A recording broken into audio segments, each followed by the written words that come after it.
अस्सलामुअलैकुम दोस्तों, उम्मीद है आप सब खैर व आफियत से होंगे। इंशाल्लाह इस वीडियो में हम डिस्कस करेंगे इकॉनमी ऑफ विजयनगर एम्पायर, यानी कि जो विजयनगर एम्पायर है जिसकी हमने इन डिटेल्स यानी कि वीडियो मैंने ऑलरेडी प्ले लिस्ट में यानी कि मिडीवल हिस्ट्री ऑलरेडी इसका एक प्ले लिस्ट बनाया, आप वहाँ पे विज़िट कर सकते हैं और जो जिस टॉपिक की आपको नीड हो वो आप देख सकते हैं। तो today we will discuss about Vijayanagar Empire, economy of Vijayanagar Empire.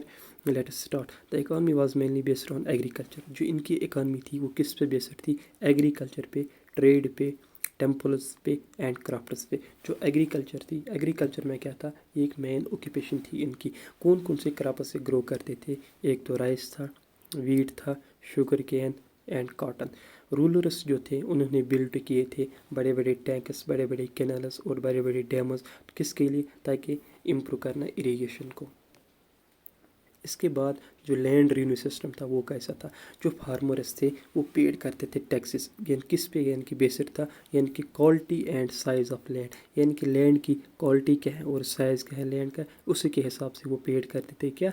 Tax. Various taxes rates vary as follow, यानी कि जैसे कुछ रेट्स मैंने मेंशन की। 1/3 किस पे था? राइस पे। 1/4 ऑफ 1/4 किस पे था?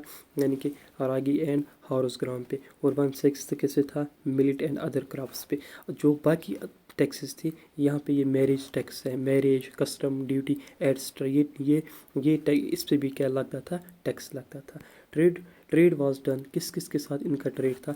Trade was done with Arab, China and European countries के साथ। अब कॉइन्स एंड करेंसीज कौन कौन सी इस्तेमाल करते थे? The rulers minted gold, silver and copper, यानी कि रूलर्स के पास कौन कौन से यानी कि कॉइन्स थी? एक तो गोल्ड था, सिल्वर था और कॉपर कॉइन्स थी। यानी कि these coins made buying and selling easier, यानी कि इनसे क्या होता था? यानी कि इनसे यानी कि बाई करना और सेल करना यानी कि इनको आसान हो जाता था। अब हम देखेंगे टेम्पल से कैसे इकॉनमी आती थी, यानी कि पैसे आते थे।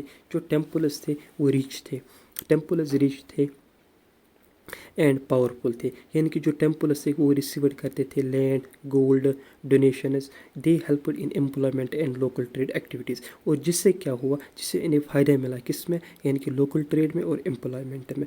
और आर्टिसंस और क्राफ्ट्समैन का क्या काम था? यानी कि वेवर्स थे, गोल्ड स्मिथ्स थे और बाकी जो वर्कर्स थे उनको भी यानी कि इनकरेज किया गया, किसमें? विजयनगर एम्पायर में।